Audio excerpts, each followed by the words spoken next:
Alhamdulillahirrabbilalamin. Assalatu wassalamu ala asrafil anbiya'i wal mursalin wa ala alihi wa sahbihi ajma'in. Allahumma sholli ala sayyidina Muhammad wa ala ali sayyidina Muhammad.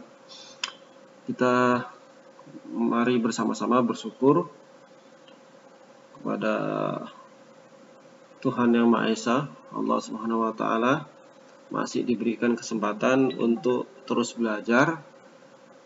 Nah, mengambil ilmu dari kondisi yang sedang kita alami, ya, dan kita saling mendoakan antara satu dengan lain agar Allah berikan semuanya kita kesehatan dan kekuatan agar kondisi pandemik yang menerpa dunia ini kita dapat melewatinya dengan baik, ya. Saya mohon maaf, ini kesalahan teknis, ya. Saya tadi coba untuk membuat kelas baru dengan Google Class yang baru, karena di situ sudah bisa terintegrasi dengan Google Meet. Rupanya file, ya, nggak bisa dimasuk, makanya saya pakai kelas yang lama saja dengan subkelas yang baru. Kali ini kita akan membahas tentang HIV, ya, HIV/AIDS. Nah, itu juga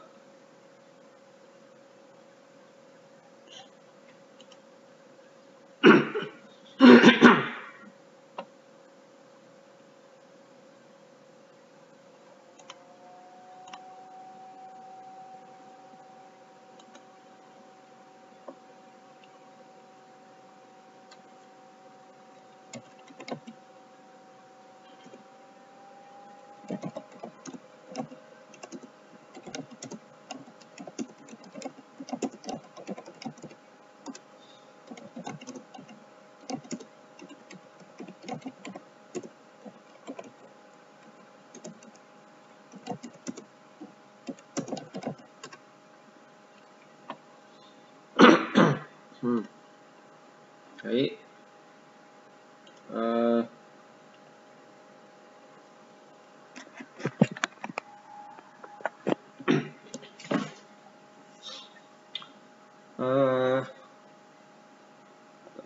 Sudah nampak di layar kita bersama, ya. Ini slide terkait HIV, pathogenesis of HIV disease and marker of progression, ya. Ini patogenesis, artinya pembentukan penyakit yang disebabkan oleh HIV disease. HIV disease ini juga dikenal dengan AIDS, ya. Acquired immunity deficiency syndrome, AIDS, ya. Kita akan belajar bagaimana siklus hidup HIV kemudian sampai menyebabkan seseorang itu menyandang AIDS, ya. Jadi pada awalnya yang terjadi adalah adanya infeksi AIDS tadi, ya. Infeksi HIV inilah baru menyebabkan terjadi AIDS, ya. Ini kira-kira apa-apa yang mau kita bahas, ya. Mudah-mudahan kelar sampai pertemuan kayak ini. Kalaupun tidak, nanti boleh nanti ditanya di di kelas. Silakan nanti tanya apa-apa saja yang bisa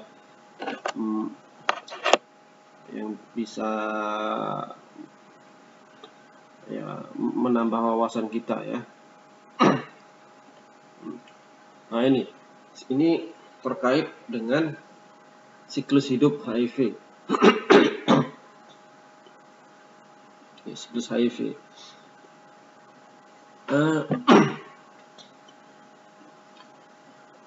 Terlihat dari layar ini ada dua dua sel yang terlibat. Nah, ini pertama sel virus, kemudian ini sel CD4, ya, CD4. Dan paling banyak yang menjadikan target atau yang jadikan target oleh HIV ini adalah CD4, ya. Itulah sebelumnya juga kita pernah bahas terkait CD4 ini. CD4 ini dengan nama lain itu ada sel helper, ya. Ini kalau istilah saya sebutkan ini jenderalnya sel, dan inilah yang menjadi target virus HIV tersebut. Ya, bisa kita bayangkan ketika ada peperangan, ada serangan musuh itu targetnya jenderal. Ya, walaupun banyak pasukan, tapi kalau jenderalnya bisa tewas, itu bisa menyebabkan terjadi kekalahan. Begitu juga lah HIV ini. Ya. Dia yang jadi target adalah CD4. Kemudian kita lihat lebih dalam, ya. Ini kalau sekarang ini, apalagi sekarang ya, itu sudah sangat familiar dengan dengan molekul target. Nah, jadi tentu nggak semuanya sel CD4 ini dijadikan target bagiannya. Tentu ada bagian-bagian molekul tertentu yang hanya bisa dimiliki oleh CD4, tidak ada dimiliki oleh sel lain. Inilah menjadikan target. Nah, molekul tersebut adalah koreseptor. Ini ya, CCR5, chemokine koreseptor 5 atau XCR4.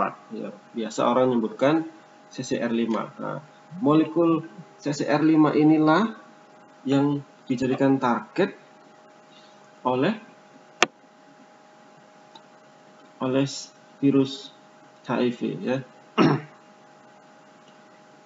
Ya, sama dengan sekarang ini, ya. Sudah banyak artikel-artikel yang menyebutkan bahwa virus novel corona atau COVID-19 ini, COVID ya, coronavirus disease 2019 ini, yang jadikan targetnya itu adalah AC2, molekul AC2, angiotensin converting enzyme 2. Itu setiap sel punya itu, maka bisa dijadikan target. Ya, ini kalau HIV itu CCR5, ya begitu. Itu harus kalau bisa diingat ya. Kemudian tahapan kedua, ketika HIV virus itu sudah bersandar di pelabuhan molekul CCR5 tadi, maka proses yang kedua itu ENCODE. Ya. Selubung protein dari HIV itu akan terbuka, melebur ke dalam sel CD4.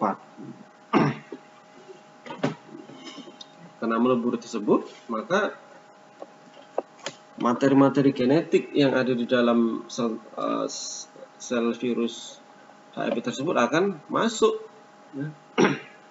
Masuk dalam. Di antaranya adalah ini, ya,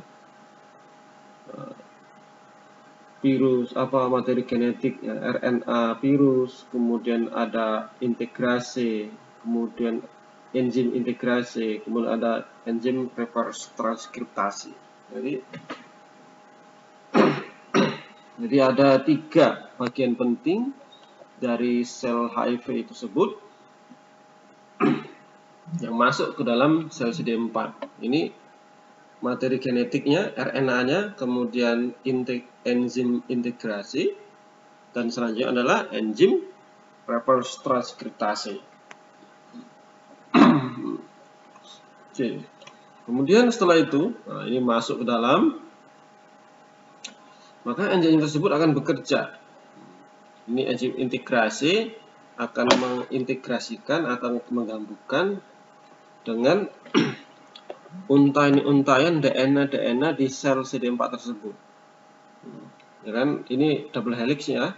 Nanti kalau double helix ini akan mengalami sintesis, itu akan terurai, akan terbuka. Nah, terbuka itu langsung digabungkan dengan ini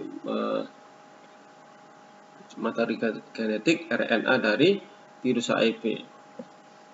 Kemudian ada enzim reverse transkriptase. Nah, ini adalah enzim yang bisa untuk memperbanyak RNA ini, ya, memperbanyak ya, ditranskripsi, diperbanyak. Nah, ini pada gambar yang di sini adalah menyebutkan ini adalah obat-obat yang atau molekul-molekul yang bisa menghambat. Nah, kalau ini bisa dihambat, tentu enzim reverse transkriptase nggak bisa bekerja ya, atau terhambat gitu ya. Kemudian terintegrasi dalam DNA. Nah, ini kalau sudah terintegrasi dalam DNA, sudah nyambung jadi satu seperti ini sudah masuk ke dalam ya. Ini sudah awal-awal terjadinya ini ya, malapetaka di sel tersebut ya. Kemudian proses transkripsi ya. Proses ini enzim transkripsi bekerja dengan memperbanyak protein-protein DNA, RNA dari virus tersebut, diperbanyak. Dengan kata lain, kalau olah materi genetik virus, kalau virus dan protein dari virus tersebut diperbanyak, maka otomatis, atau ini dengan kata lain, materi genetik di sel tersebut akan habis atau rusak, mati.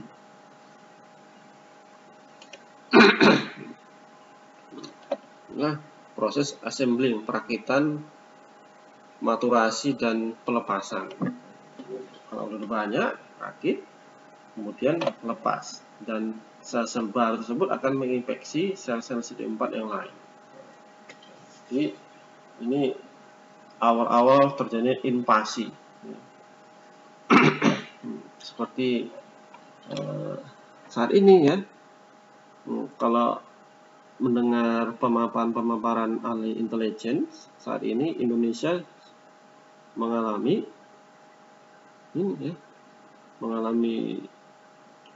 infiltrasi ya, orang-orang asing ke dalam negara Indonesia, dan dikhawatirkan negara Indonesia akan diambil alih.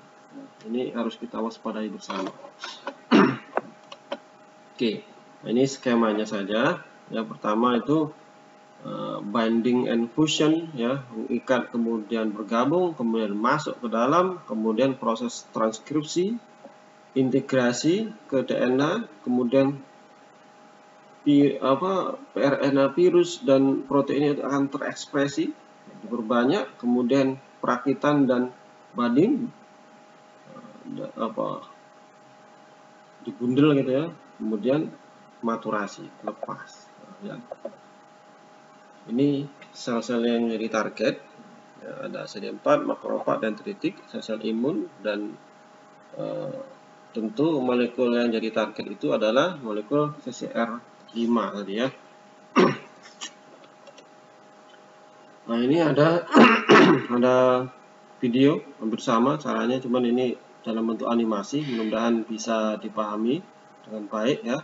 Nah, silakan simak videonya ya.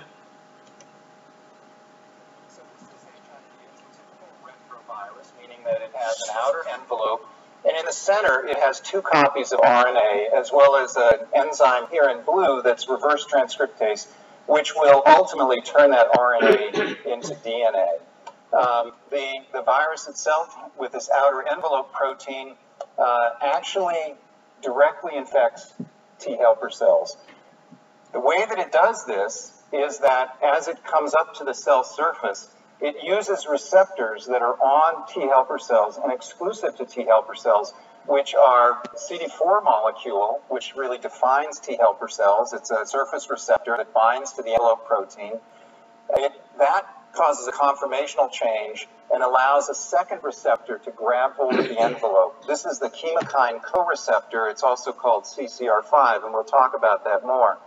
What happens now is that the stalk of the envelope protein pierces through from the virus into the host cell and starts to draw the cell membrane and the viral membrane together. And what ultimately happens is fusion of those two membranes, and the viral genetic material is injected essentially into the cell, and the envelope protein is left at the cell surface. The virus has a matrix and a capsid protein, shown here in green and red, that essentially are digested when it enters into the cell. That releases viral enzymes and the viral RNA. And here we have reverse transcriptase, which takes the viral RNA and, using host nucleotides, converts that viral RNA into a single strand of DNA. While it does that, it makes some random errors, which is characteristic of reverse transcriptase. It has very poor proofreading activity. That single-stranded DNA now is again reverse transcribed into a double-stranded DNA. At that point, another enzyme that has come in with the virus in the beginning, called integrase, essentially grabs hold of that double-stranded DNA and carries it through a nuclear pore into the nucleus of the cell. Within the nucleus of the cell, it finds the host chromosome, and the integrase enzyme makes a nick in the host DNA and allows for HIV to insert itself into the host chromosome. And that right there is what establishes lifelong infection. Now, RNA polymerase comes along and makes messenger RNA. Those messenger RNAs encode for different viral proteins. They end up associating with ribosomes at the surface of the rough endoplasmic reticulum. And here's a piece of mRNA that's making envelope protein, which is directly produced into the endoplasmic reticulum. And it's shuttled then through the endoplasmic reticulum and taken to the cell surface, where at the cell surface it becomes embedded in the cellular membrane, and at this point, coalescing with other envelope proteins that have been produced, you have this cluster of envelope proteins now on the surface of this infected cell. At the same time, there are other messenger RNAs that are being produced that allow for translation of other viral proteins. So here are additional viral proteins being made, which are going to be used to make up the key components that the virus ultimately is going to need. These are transported again to the cell surface, to the area where these envelope proteins are, and a strand of RNA as well as some of the enzymes are part of that complex. This then buds off at the cell surface at this point, but it's still not a mature virion because the polyprotein chain needs to still be digested into its component parts. That's done by an enzyme called protease. Protease breaks up those polyprotein chains and ultimately allows for them to coalesce and form the mature structures that make up the final virion. And now you have a mature infectious virion that can go on now to infect other cells. Once that happens, now the cell can produce tons of viruses, and this is really what then keeps the whole process going.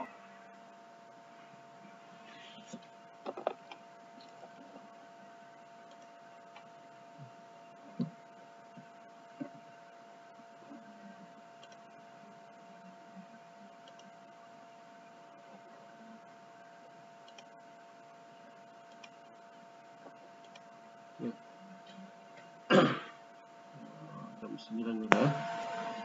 Nah, ini saya pikir sudah, nggak usah kita bahas. Ya, ini pun nggak usah lah ya. Nah, ini bagaimana kondisi klinis ya, bukan kondisi klinis, bagaimana progresi dari HIV tersebut. Ini masih dalam tahap clinical latensi ya, artinya belum memunculkan gejala-gejala klinis, masih laten ya, masih tersembunyi. Nah, seperti ini ini awal-awal infeksi ya. Ini memakan waktu 4 sampai 8 minggu, berarti 1 sampai 2 bulan ya, infeksi. Mungkin bisa jadi ada perlawanan tubuh. Nah, sini. Nah, kemudian jangka waktu tahunan, bahwa terlihat viral load, HIV viral load ini yang meningkat, dan satu sisi lain bahwa jumlah CD4 itu terus menurun,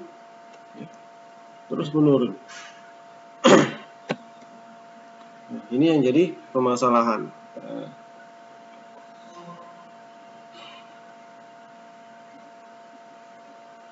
Ya, jadi permasalahan. Bagaimana metode pengukurannya? Nah, kalau CD4 ini mengukurnya pakai flow cytometry. Nah, ini saya dulu waktu sekolah saya pernah mengukur CD4+. Ini jumlah CD4+ gimana?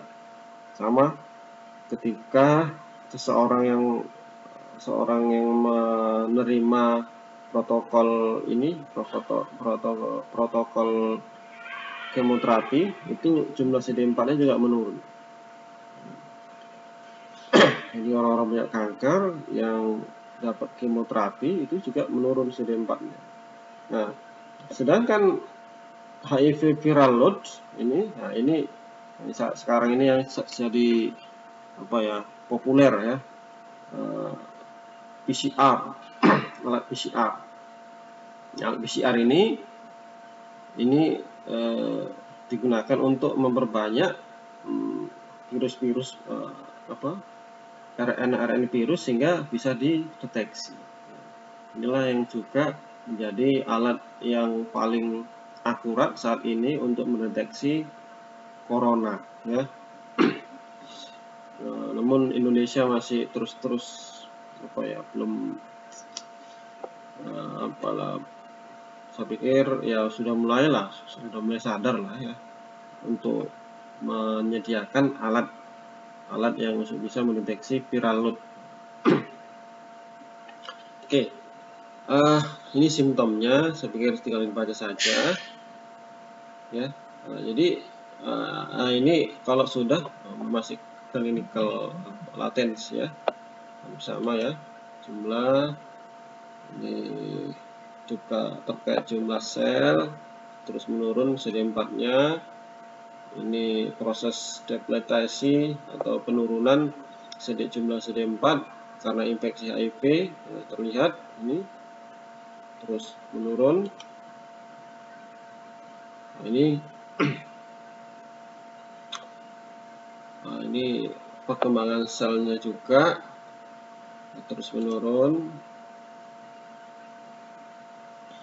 Ini kalau sudah terusan progresif maka akan menjadi AIDS, Acquired Immune Deficiency Syndrome. Kalau sudah ini maka banyak sekali gejala-gejala klinis yang muncul ya, terutama masalah infeksi, kanker. Ini yang sama ya tadi ya. Nah, ini marker atau penanda bagaimana seseorang itu dicek status HIV-nya. Yang pertama jumlah CD4 tentu tadi menurun terus ya. Nah, bagaimana jumlah viral load-nya? Jadi meningkat harusnya. Kemudian marker dari imun aktivasi. Ini terkait antibody ya, yang dihasilkan gitu ya.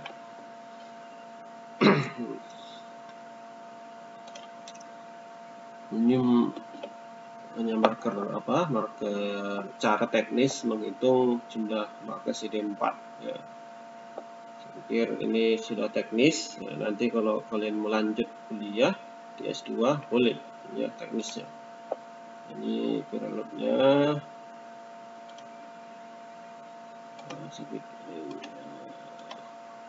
Oke. Itu presentasi dari saya ya.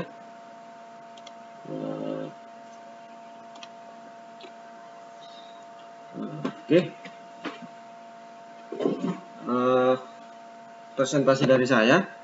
Perlu diketahui bahwa saya pikir untuk bagaimana HIV itu ya, itu sudah pada tahu lah ya, karena informasi HIV itu juga cukup banyak.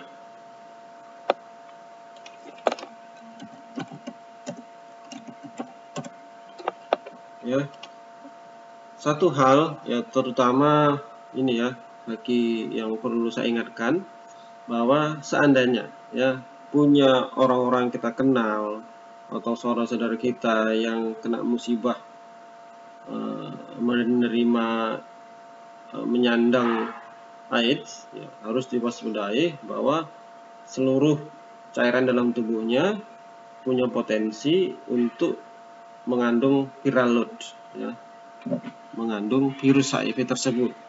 Oleh sebab itu, mulai seperti ini, pertukaran cairan tubuh jangan, ASI jangan, kalaupun hamil ya itu tetap dalam kandungan itu punya potensi untuk menularkan. Jadi seandainya ada saudara-saudara kita yang mengalaminya, ketika melahirkan dan dicek bayinya tidak ada virus HIV-nya, maka lebih baik jangan diberi ASI. ASI dari ibunya, karena ibunya sudah menyandang AIDS, ya, karena punya potensi menularkan. Begitu juga ya pertukaran cairan-cairan tubuh, tetap punya peluang atau punya ini ya, punya presentasi ada mengandung virus tersebut. Ya. Oke, silakan dari pemaparan saya, silakan yang mau bertanya. Gimana? Winda, ada mau tanya?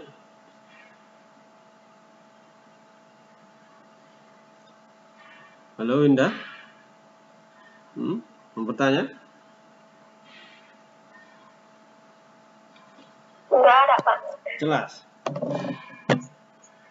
Jelas? Enggak, Pak. Enggak jelas?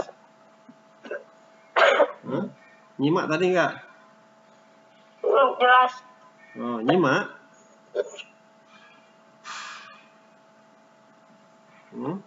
Nyimak tadi?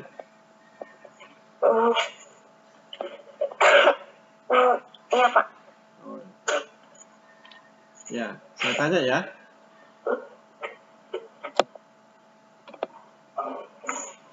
Saya tanya ya.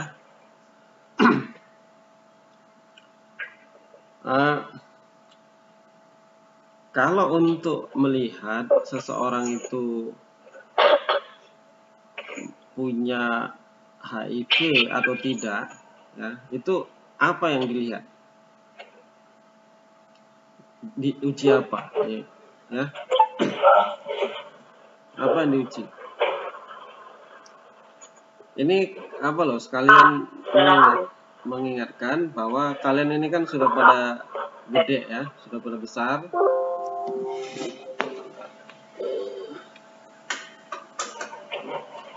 Sudah pada besar, sudah bakalan nanti akan apa ya, berpasangan lah ya. Nah, tentu kesehatan pasangan itu harus dipastikan, dan enggak barang aneh ketika memang ada yang punya komitmen, oh ini pada bersih enggak, cek, saling mengecek kesehatannya. Salah satunya adalah AIDS ya, HIV. Apa yang diukur? Pokoknya Winda dapat surat dari rumah sakit, oh sehat itu. Terus mau cek HIV, ada nggak punya HIV? Itu apa yang dilihat? Data apa yang dilihat?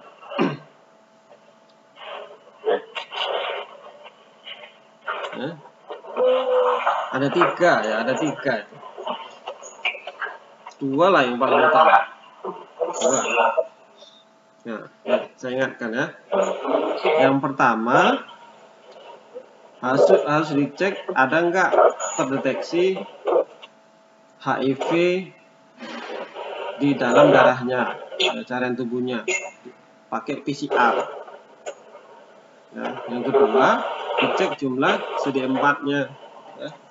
CD4-nya dan HIV atau sebutkan HIV viral load. Ya. Ada nggak viral load-nya? Nah, itu kalau viral load ngeceknya pakai PCR, kalau CD4-nya pakai flow cytometry, gitu ya. Jelas ya? Nah, jelas? Gimana?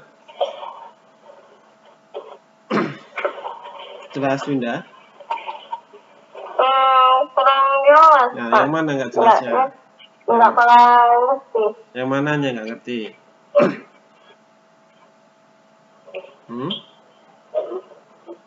Yang mana nggak ngerti?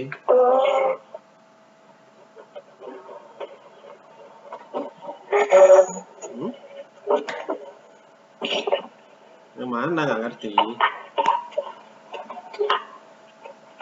Tunggu, Pak. Oh, yang lain silakan. Yang lain mau tanya silakan.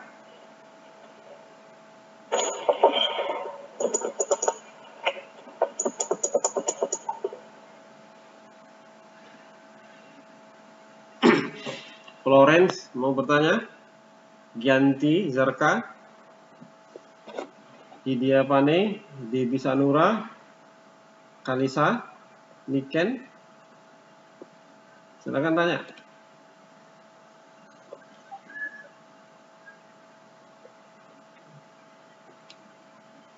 Ya, silakan.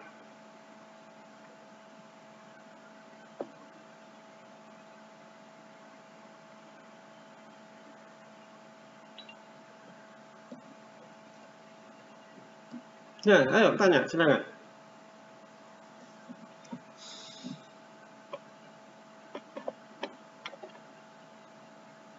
Ini Dinda,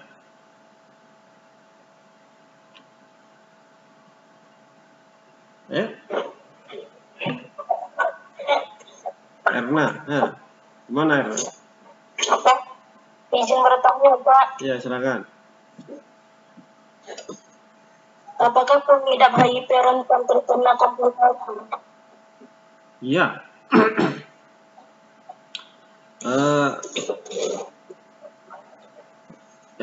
Gini, memang runutannya diawali orang-orang yang punya HIV, kalau seandainya HIV saja ya, HIV saja, yang lainnya sehat, organ-organ tubuhnya sehat semua, maka yang akan dijadikan target adalah target progres penyakit itu adalah penurunan sistem imun.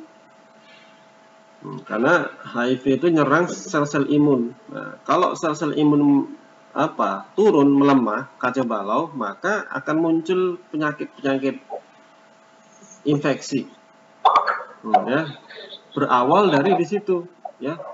Menurunnya sistem imun, maka kita ingat kemungkinan yang terjadi itu ada 2. Pertama, meningkatnya infeksi. Yang kedua, sel-sel malignan akan muncul. Jadi dalam tubuh kita sel-sel bibit-bibit sel kanker itu ada. Ya, namun karena sistem imun kita bekerja dengan baik, maka sel-sel kanker tersebut itu akan diberantas, akan dibasmi oleh sel imun. Nah, ya, jadi berawal dari akan terjadinya meningkatnya peluang infeksi, kemudian muncul sel-sel kanker. Jadi kalau meningkatkan peluang infeksi, ya, masuk nanti virus-virus, bakteri yang lain masuk. terjadi infeksi. Infeksi bisa menjadi penyakit lanjutan, hepatitis lah, pilek lah, batuk lah, macam-macam. Kalau TB masuk TB, ya macam-macam. Nah, itu bisa menyebabkan kanker, ya ujung-ujungnya jadi komplikasi. Ya, cuman itu memang tahunan, ya bertahun. Cuman itu masif, ya. Orang-orang yang punya HIV itu masif. Makanya ada yang juga artikel yang menyampaikan bahwa meninggalnya seseorang itu bukan karena virusnya, bukan karena virus HIV, tetapi karena kompleksitas penyakit yang disandangnya, ya, komplikasinya, gitu lah, ya. Kalau sebenarnya komplikasinya itu yang bisa menyebabkan kesakitan, bahkan bisa menyebabkan kematian, gitu ya.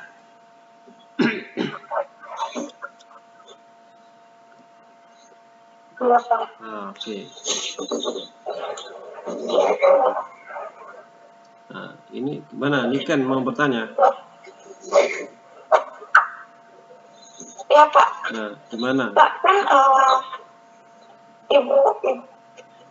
seorang ibu kan nggak boleh memberikan ASI kepada anaknya yang baru lahir. Tapi bukannya pada saat kita melahirkan, anak itu udah pasti terkena HIV ya, Pak? Oh, ya dalam sains itu nggak ada pasti, yang ada peluang. Jadi janin yang ada di dalam gimana? Mau lanjut bertanya? Enggak, Pak. Oh ya, saya jawab ya. Oke. Jadi janin yang ada di dalam kandungan seorang ibu yang menyandang HIV itu punya peluang terjangkitnya infeksi HIV. Kalau nggak salah, artikel menyebutkan ada sekitar 35%. Karena sistem janin dengan sistem ibu, baik peredaran darah, sistem imunnya itu kan berbeda kan? Itu berbeda. Cuman dalam satu tubuh. Nah, itu makanya ada penyakit imun hipersensitif tipe berapa itu? Tipe 2 ya, tipe 2 kan? Ada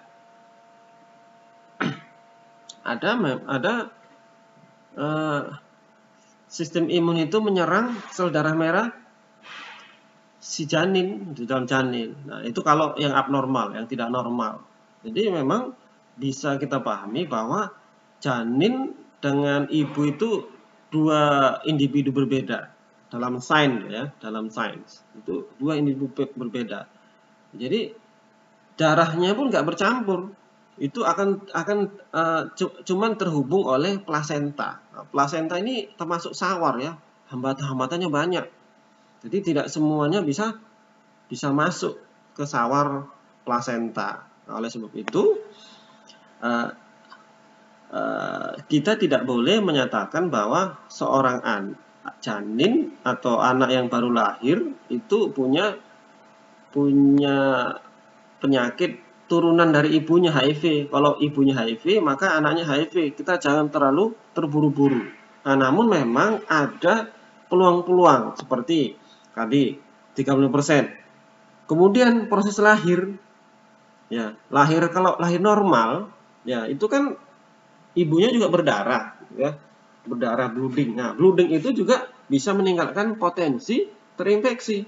Oleh sebab itu, ibu-ibu yang sudah menyandang penyakit memiliki infeksi HIV ya, menyandang HIV ini harus betul-betul konsultasi dengan dokter kandungan. Jadi salah satu caranya adalah dengan sesar ya. Jadi enggak melalui melalui bedah ya, karena peluang tercampur darah ibu itu lebih bisa diperkecil gitu ya. Jadi kalau lah itu tetap punya harapan agar si janin atau si bayi itu enggak terinfeksi ya, gitu ya. Ada potensi-potensi seperti di ASI itu punya persentase, di air liur punya persentase, cuman memang kecil. Cuman yang harus dipahami adalah kita jangan memastikan atau menjudge bahwa bayi itu yang dikandung oleh si ibu yang menyandang HIV jelas-jelas punya HIV juga. Jangan. Nah, yang harus kita lakukan adalah diuji lagi ketika baru lahir, diuji ya. Nah, diuji kalau memang bersih anaknya dari viral load tadi, viral load HIV, nah, itu ya harus ya inilah interaksinya itu enggak seperti ibu kebanyakan gitu ya. Jadinya dikasih ASI ibunya ya jangan, paling minum susu formula atau disusui oleh ibu yang lain gitu ya. Kemudian proses kelahirannya jangan normal ya, jangan normal tapi lewat sesar gitu ya. Siapa tadi nanya ya? Niken, gitu Niken.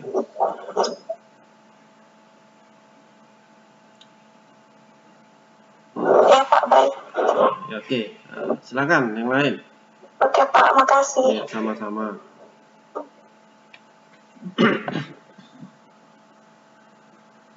Ya, yang lain silakan bertanya.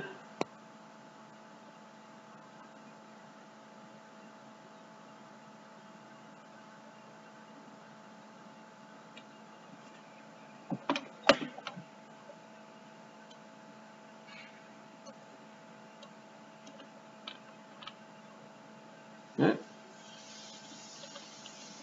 Cukup kira-kira?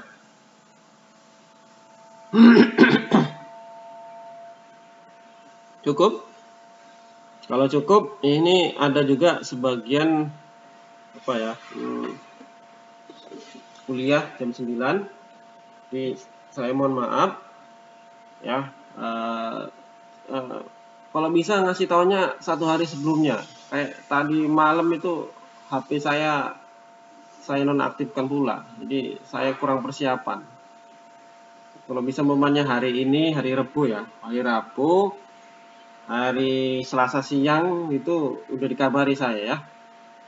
Jadi saya bisa ada persiapan. Karena kalau online ini jauh lebih harus banyak siap-siapnya. Mahasiswa lebih enak ya, tapi kalau dosen itu lebih banyak siap-siapnya. Setting kelas lagi ya. Nanti pun ini ada yang mau bertanya? Sylvia Daily? Enggak Pak. Oh enggak, oke ya. Jadi ini perkuliahan kita rekam. Pertama jadikan bukti, yang kedua nanti bagi teman-teman yang masih belum bisa bergabung, nanti tolong dilihat. Saya usahakan hari ini sudah bisa terposting di YouTube ya. Cuman memang ini masih sangat minimalis banget, harusnya diedit-edit. Cuman yang penting saya berharap bagi teman-teman kalian yang belum bisa bergabung atau ketika sudah bergabung ini masih kurang jelas suara saya, mungkin sering putus-putus, nanti silakan download di YouTube ya, gitu ya. Di YouTube coba, mudah-mudahan lah saya coba kemarin itu pada masih terlalu besar filenya, jadi belum bisa. Ini mudah-mudahan bisa ya. Jadi bisa diperkecil, bisa ditonton oleh teman-teman yang lain. Mudah-mudahan ini bisa menjadi jadi menambah wawasan lah ya, terutama bisa jawab ujian. Oke ya. Harus diingat bahwa molekul yang jadikan target virus CD4 tadi, masih ingat apa? CCR5 ya, chemokine koreseptor 5, CCR5. Itu yang dijadikan target CD4. Oleh sebab itu Sekarang obat-obat yang sudah didesain itu adalah bagaimana agar virus itu terkelabui atau ini ya salah tangkap gitu. Jadi bukan CCR5-nya CD4 plus, tapi CCR5 yang mirip-mirip, yang KW. Yang KW ini jadi sel CD4-nya jadi selamat. Ya. Dan virusnya juga jadi ketipu. Ya. Karena untuk membunuh virus ini belum ada obatnya. Yang apalagi corona ini, sedangkan virus HIV aja belum tuntas banget. Belum bisa ada pengobatan yang bisa dijamin kesembuhannya. Nah, ini ketambahan lagi tugas atau PR dari para peneliti mencari obat virus corona, ya, yang terus-terusan berkembang, ya, mengupdate dirinya. Ya, untuk satu virus saja itu perlu sekitar 2 tahun. Jadi ini 2 tahun virusnya sudah berkembang terus lagi. Jadi ya inilah ya, ini saatnya manusia